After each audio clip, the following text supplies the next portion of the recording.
वासांसि जीर्णानि यथा विहाय नवानि गहने नरोपराणि।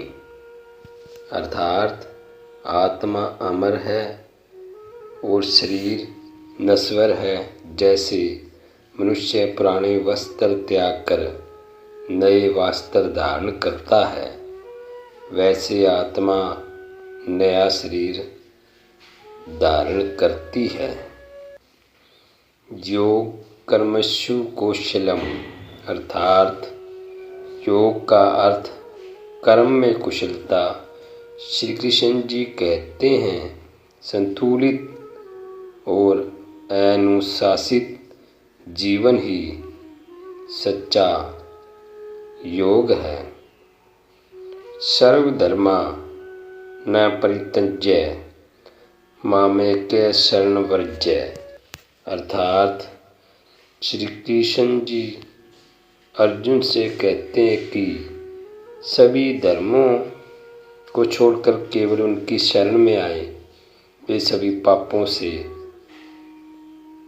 मुक्त कर देंगे और मोक्ष प्रदान करेंगे। समोस्य सर्वभूतेषु न मे देशो शिस्त न प्रिय। अर्थात भगवान सभी प्राणियों के प्रति समान भाव रखते हैं, न किसी से द्वेष और न किसी से विशेष प्रेम। विद्या विनय संपन्ने ब्राह्मणे गवी हस्तिनी शून्य चेत शप्राज्ञे च पंडिता समदर्शिने। अर्थात ज्ञानी व्यक्ति हर जीवन में समान आत्मा को देखता है, चाहे वह ब्राह्मण हो, गाय हो, हाथी हो, कुत्ता हो या चंडाल हो। मोह समाप्ति, अर्थात अर्जुन को मोह से बाहर निकलने का मार्ग दिखाते हुए श्री कृष्ण जी कहते हैं, अज्ञानता और मोह से मुक्त होकर सच्चे ज्ञान की ओर बढ़ो। त्रिगुण विषया वेदा निस्त्रे गुणो भया अर्जुन। अर्थात सृष्टि के 3 गुण सत्व पवित्रता, रजस क्रिया, तमस जड़ता मनुष्य के स्वभाव और कर्मों को प्रभावित करते हैं। श्री कृष्ण जी कहते हैं, इन 3 गुणों से ऊपर उठकर अपने जीवन को संतुलित और मुक्त बनाना चाहिए। श्रेया न शवधर्मो विगुणो परधर्मा तस्वे निष्ठुतात्। अर्थात श्री कृष्ण जी कहते हैं, अपने स्वभाव के अनुसार कर्म करना ही सच्चा धर्म है, भले ही वह अपूर्ण हो। दूसरों के धर्म का पालन करने से स्वधर्म का पालन करना सबसे बेहतर है। ध्यानात्मनम, अर्थात श्री कृष्ण जी कहते हैं, ध्यान को आत्मा की शुद्धि और ब्रह्म ज्ञान के लिए अत्यंत महत्वपूर्ण मानते हैं। उन्होंने ध्यान योग की प्रक्रिया बताई। स्थिर चित्त, एकाग्रता और शांत मन से ध्यान लगाना चाहिए। विश्व रूप दर्शन, अर्थात अर्जुन को श्री कृष्ण जी ने अपना विराट रूप दिखाया, जो सृष्टि के हर रूप और हर तत्व का प्रतीक था। यह ज्ञान अर्जुन को यह समझाने के लिए दिया गया कि श्री कृष्ण जी केवल एक व्यक्ति नहीं बल्कि ब्रह्मांड के संपूर्ण नियंता है। युक्ता हार विहास्य युक्त चेष्टे कर्मसु। अर्थात जीवन में संतुलन जरूरी है। न अधिक भोजन करना, न उपवास, न अधिक काम, न आलस्य।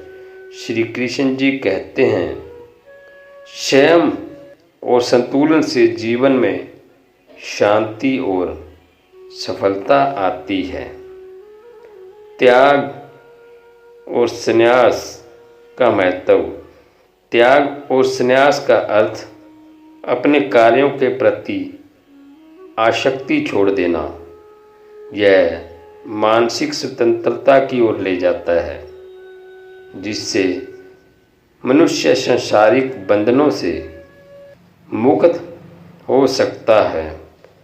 संगत से जायते काम, अर्थात जिस प्रकार की संगति होती है वैसी ही इच्छा और कर्म उत्पन्न होते हैं।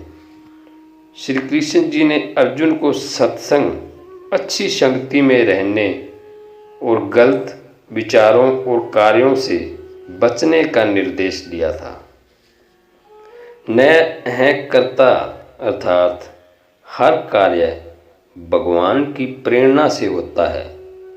मनुष्य को यह समझना चाहिए कि वह कर्ता नहीं बल्कि निमित्त मात्र है।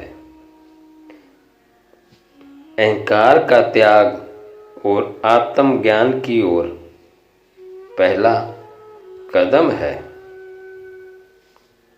यततो हापि कौन्तेय पुरुषस्य विशेषित इंद्रियाणि परमाथिनि हरन्ति प्रसंजय मन। अर्थात श्री कृष्ण जी बताते हैं, इंद्रियां बहुत चंचल है। मन ही एक ज्ञानी व्यक्ति की तरह है, लेकिन इंद्रियों को नियंत्रित न करने पर वह अपने मन को भटकने से नहीं रोक सकता। अभ्यास और वैराग्य के माध्यम से इंद्रियों को संयमित करना चाहिए। सत्यमेव जयते, अर्थात सत्य और धर्म का पालन करने वाला व्यक्ति हमेशा विजयी होता है। जीवन में नैतिकता और सच्चाई के मार्ग पर चलने का महत्व है। प्राकृतिक क्रियामाणि गुणे कर्माणि सर्वस्य अहंकारिता विमूढ़ात्मा कर्ता हिमि मन्यते। अर्थात श्री कृष्ण जी बताते हैं, प्रकृति के गुण सत्व रजस तमस ही हमारे कार्यों को संचालित करते हैं। अहंकारी व्यक्ति सोचता है कि वह करता है, लेकिन ज्ञानी यह समझता है कि प्रकृति के गुण ही कर्म करवा रहे हैं। माचे योचे भी रोण भक्ति योगन सेवते स गुणान समितीत ते ब्रह्म माँ बुआय कल्पते। अर्थात भगवान कहते हैं, जो व्यक्ति भक्ति योग के माध्यम से मुझ में समर्पित होता है वह प्रकृति के तीनों गुणों से ऊपर उठकर पारब्रह्म की प्राप्ति करता है। श्रद्धावान लभते ज्ञानम में, अर्थात श्री कृष्ण जी कहते हैं कि वह श्रद्धा, भक्ति और विश्वास ज्ञान को प्राप्त करने की कुंजी है। बिना श्रद्धा के कोई भी व्यक्ति सच्चे ज्ञान तक नहीं पहुंच सकता।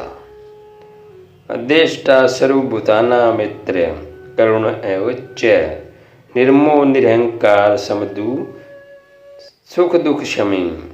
अर्थात श्री कृष्ण जी कहते हैं, सभी प्राणियों से देश रहित, मित्रत्व और करुणायम, मोह और अहंकार से मुक्त, सुख और दुख में समान क्षमाशील रखता है। ज्ञान लब्धा परा शांति मिचोरणि गच्छति। अर्थात भगवान कहते हैं कि ज्ञान प्राप्त करने के बाद व्यक्ति जल्द ही परम शांति को प्राप्त करता है। यह मुक्ति की ओर अग्रसर करता है। सर्वभूताष्टात्मान सर्वभूतानि चात्मनि इष्टे योगात्मा सर्वत्र समय दर्शन। अर्थात योग से व्यक्ति सब में ईश्वर को और सबको ईश्वर में देखता है। ऐसा व्यक्ति समदर्शी और शांत रहता है। अनाश्रित्य कर्म फल कार्य कर्म करोति स सन्यासी च योगी च। अर्थात जो व्यक्ति फल की इच्छा किए बिना अपने कर्तव्यों का पालन करता है वह सच्चा योगी और सन्यासी है।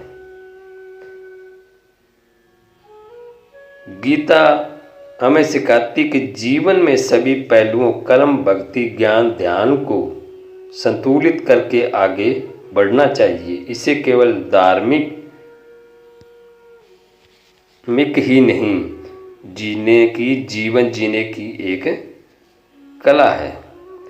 उदेवत आत्मात्मात्मात्मा सादित्य आत्मे वे आत्मनो बंधुराश्य में निरूपणम। अर्थात मनुष्य समय अपना मित्र और समय अपना शत्रु है।